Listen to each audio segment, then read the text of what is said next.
Un Python, quand on pense à stocker des données, on pense tout de suite à la liste. C'est un peu le couteau suisse par défaut. Mais que se passe-t-il quand nos besoins deviennent un peu plus spécifiques? Aujourd'hui, on va s'intéresser à deux autres outils, deux alternatives vraiment puissantes, qui risquent bien de changer notre façon de coder. La liste, on la connaît par cœur, hein. Elle est simple, elle est flexible, elle fait le job la plupart du temps. Mais est-ce que c'est toujours le meilleur choix? Comment on fait quand on a des données qui ne doivent absolument pas bouger, ou alors quand on veut être certain à 100% que chaque élément de notre collection est unique?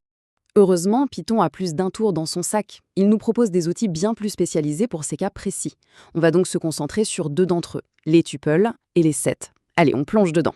Bon, pour commencer, revenons sur un terrain connu, la bonne vieille liste Python. C'est notre point de référence, la base de comparaison. C'est la structure qu'on utilise presque tout le temps, et c'est justement en comprenant bien ses caractéristiques qu'on va voir pourquoi parfois il nous faut autre chose.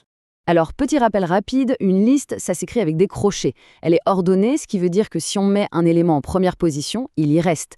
Le mot-clé, le plus important, c'est qu'elle est mutable. On peut la modifier, ajouter des trucs, en enlever, elle est vivante. Et enfin, pas de problème avec les doublons, on peut avoir plusieurs fois le même élément. Gardons ça bien en tête. Et c'est là que ça devient vraiment intéressant.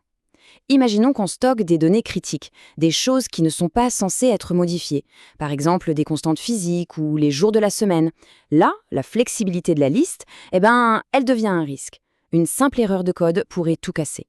Il nous faut une solution, disons, blindée. Et cette solution blindée, la voilà. C'est le tuple. C'est la structure de données qu'on choisit quand on veut une garantie absolue. La garantie que notre collection d'informations restera exactement la même du début à la fin du programme.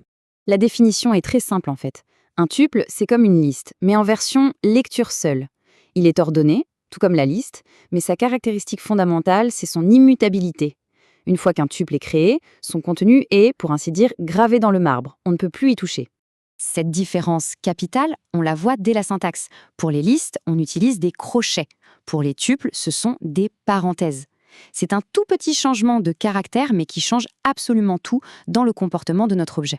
Et si on a le malheur d'essayer de modifier un élément dans un tuple, voilà ce que Python nous répond.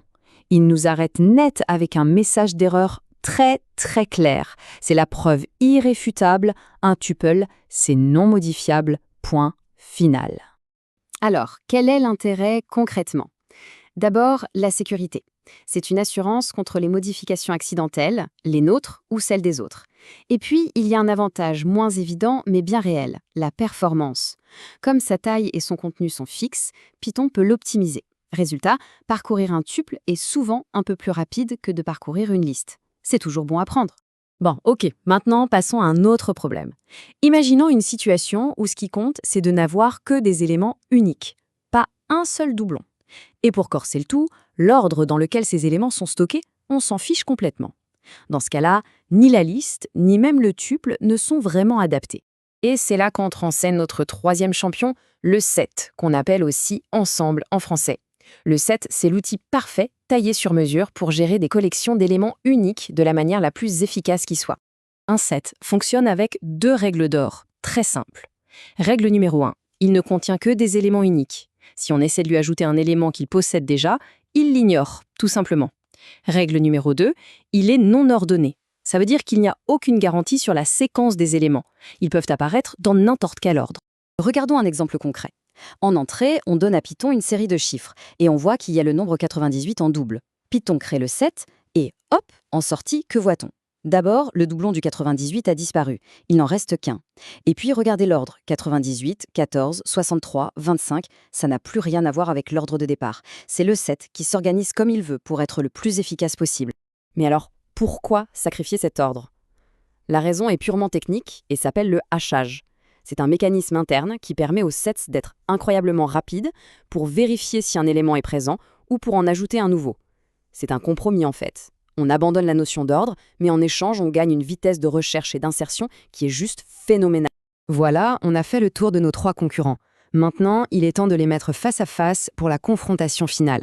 C'est le moment de tout résumer pour que ce soit limpide. Alors, regardons ce tableau ensemble. La syntaxe d'abord.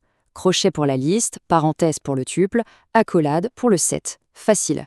L'ordre est important, alors ce sera liste ou tuple. Le set, lui, n'en a que faire.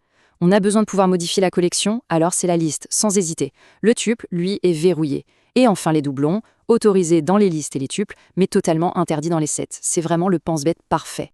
Et voilà, on a les listes, les tuples et les sets. 3 outils avec 3 philosophies bien distinctes.